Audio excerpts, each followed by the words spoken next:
আসসালামু আলাইকুম। ইজতেমার ময়দানে হামলার মূল ঘটনা উদ্ঘাটন করা গেছে। একটা গোপন সূত্রে জানা গেছে যে হামলার মূল উদ্দেশ্য ছিল যে সমন্বয়কদেরকে ফাঁসানো। সমন্বয়কদেরকে ফাঁসিয়ে তারা দেশে একটা উশৃঙ্খলা সৃষ্টি করবে। উশৃঙ্খলা সৃষ্টি করে তারা ফ্যাসিজম কায়েম করবে। এটাই ছিল তাদের উদ্দেশ্য।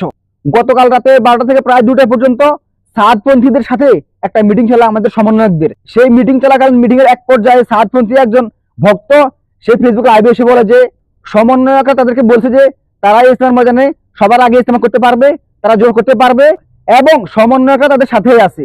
অথচ সেই মিটিং এ এমন কোনো কথা হয়নি, এমন কোনো সিদ্ধান্ত নেওয়া হয়নি। মিটিং চলার আগে আগেই তারা এই জঘন্য ঘটনাটি ঘটাইছে এবং এটা নিয়ে আমাদের সাজিদ আলম ও হাসনাত আব্দুল্লাহ ভাই কঠিন প্রতিবাদ করছে যে তাদেরকে সেখানে কোনো সম্মান দেওয়া হয়নি। তাদের সাথে যে কথা হয়েছে সেই কথাগুলো সাদপন্থীরা রাখেনি। সমন্বয়করা বলছিল যে আপনাদের বিপরীতে যে দলটা আছে তাদের সাথে মিটিং করে আমরা যে কোনো একটা সিদ্ধান্তে আসবো, কিন্তু এই উগ্র সাদপন্থীরা